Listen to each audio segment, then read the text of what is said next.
jàppoon nañ ni DG bi nekk foofu da koy def te la mu koy defee dafa jéggi day wa àndul ak li nga xam ne moom la sa nouveau régime di wax muy jubal jubanti alors ki nga xamante ni moom moo alerté woon mbir mi tey ñu xëy journal bi xamal nañ nee na dañ koo dàq ndaxte bi mu ñëwee directeur bi daf ko laaj explication lan moo tax nga dem bind sa Facebook que ni ñun dañuy amal ay location voiture mais nee nañu réponse bi mu joxe daal satisfairul directeur bi ba tax moom moomu sax instant bi ñuy wax ak yéen dañ koo dàq ca fa nga xamante ni moo di Aprosi.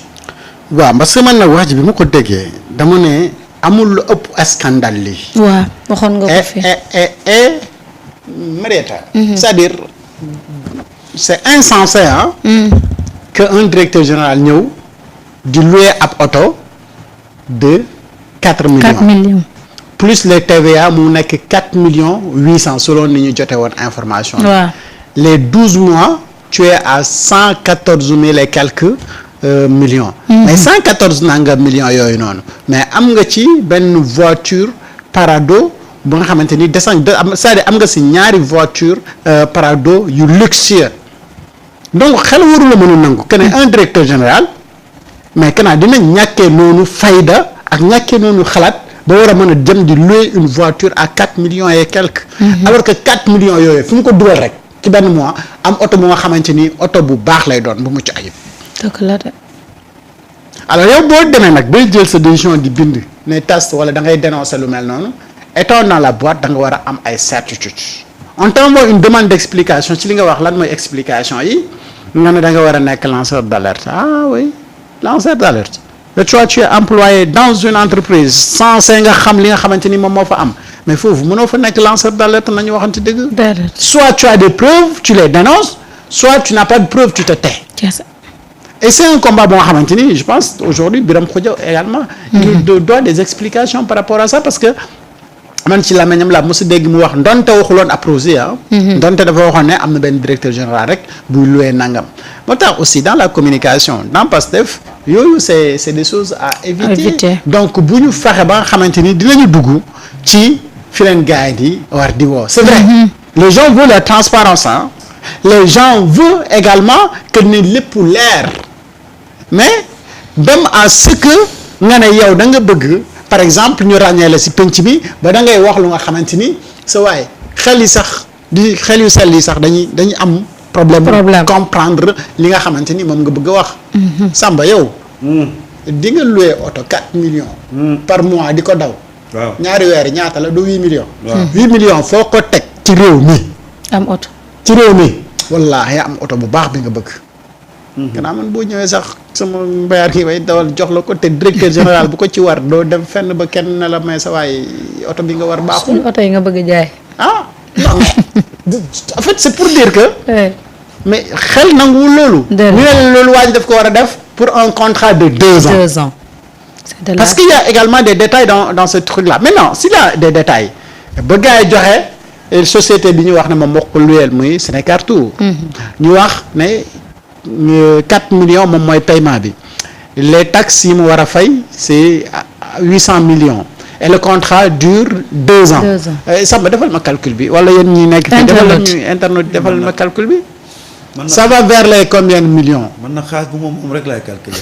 waaw mais Samba c'est-à-dire loolu dafa nekk xaalis bu bëri moo xamante mais bëri na trop nag bëri na. bu fekkee ni loolu amul mais moo tax fii li ma fi waxoon laay répété en tout cas lu ci mënti am. yaay scandale.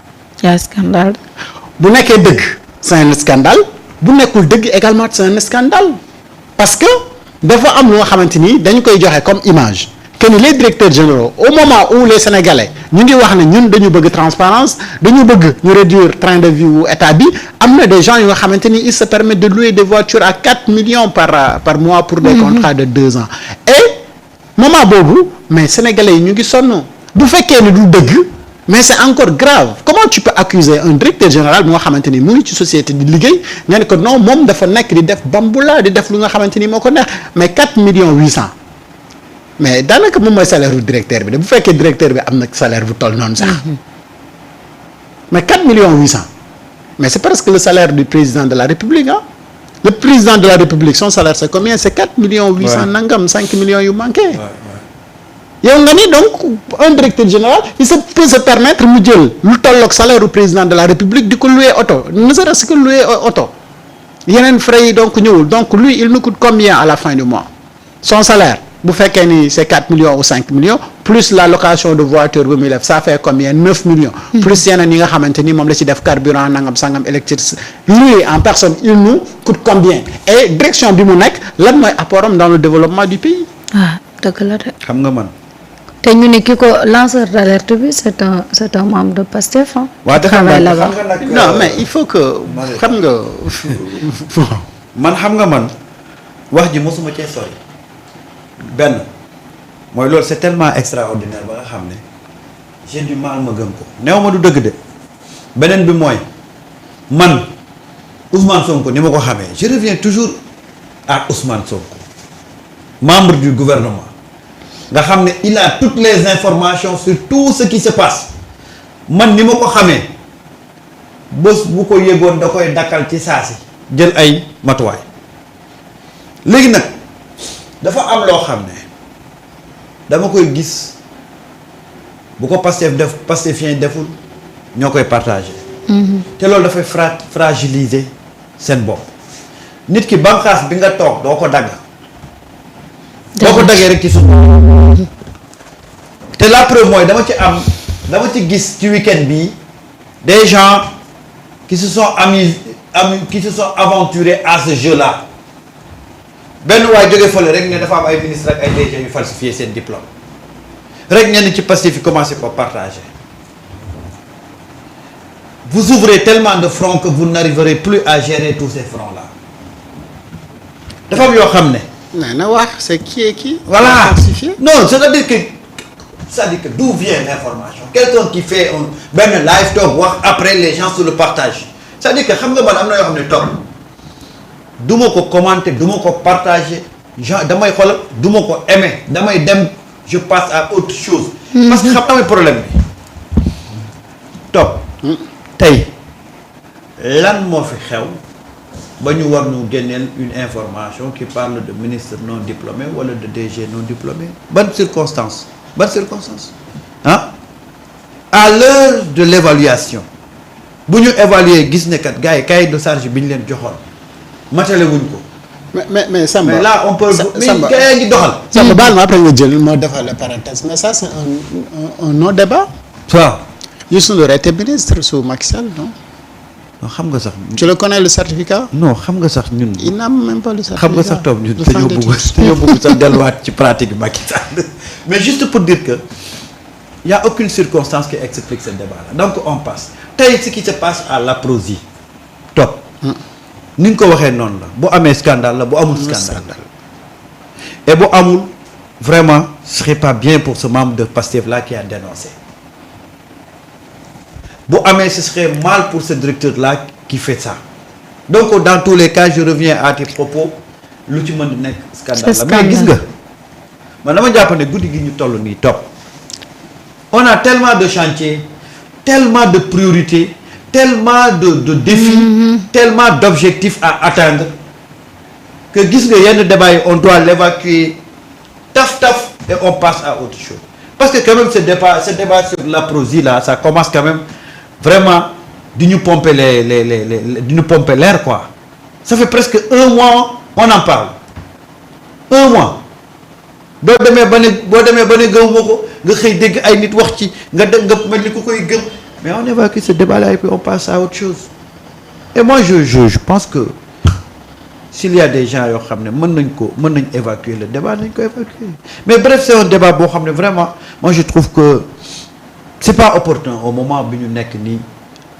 vu les chantiers les projets les objectifs à atteindre les défis à relever les coups qui pleuvent de partout je pense que on doit évacuer ce débat là le plus rapidement possible dàq nañ nit ki mais peut-être que on va sortir les motifs de son licenciement wala on va annoncer de façon officielle directeur bi ne dàq na ko mais daal man daal débat yi daal vraiment ñàkk koo comprendre moo tax soriwuma ci quoi. d'accord Madiambal Diagne actuellement daal di nañu koy bàyyi jamono ji sax avocat am mu ngi wax ci li nga xamante ni moo waraloon ñu convoqué ko Seydina Aline mu ni poste bi nga xam ni moom la bindoon ci mbir mi xewoon ca TFM loolu bokk na loolu moo tax quand même ñu woolu ko tey déglu nañ ko nag wax na fi mu ne nii nag bàyyi nañ ko ma nga taxaw nag sa watu avocat.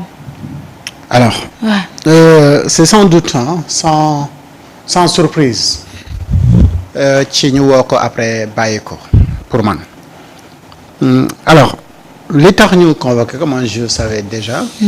que ni post la bi mu defoon sur Twitter pour expliquer un petit peu ci li nga xamante ni xewoon na à TFM. Mais derrière également on m'avait donné une autre information comme quoi que il pourrait être peut-être interrogé sur li nga xamante ni wax na ko entre Ousmane Sonko ak Diomaye ak l'élection de 2029 parce que il faut rappeler que ni def na ci benn poste bu incendiaire wax que ni aujourd'hui Ousmane Sonko dafa nekk di manœuvrer pour l'échec de Bassirou Diomaye Diakhar Faye pour qu'en 2029 moom mu mën a nekk candidat mën a nekk président. Alors je m'attendais quand même des interrogations ci foofu mais bu fekkee ni son avocat est sorti pour dire que ni dañ ko doon laaj rek ci li nga xamante ni moom la. avocat am nee na li mu gis ci réew mi daal. Maintenant attends-toi à ce qu'il soit convoqué le jour également à venir. Ah bon? Oui.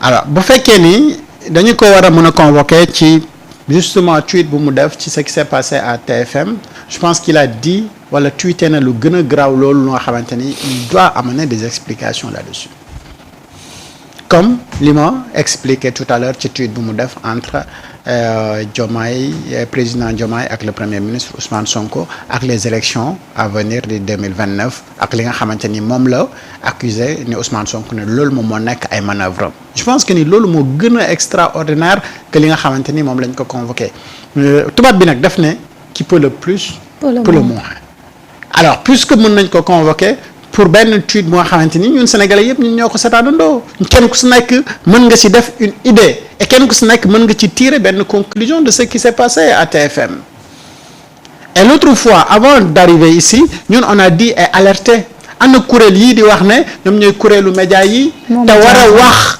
balaa dara di weesu parce que dañ leen fa def pour ñu artu ñu xaar nag ba jaan ji bu ñu toor dopp wàcc bi di dóor que Sénérat dit oui prenez vos responsabilités je vous mets en garde je nangam sangam après je vois aller plus loin pour mettre en garde également les producteurs cinéma.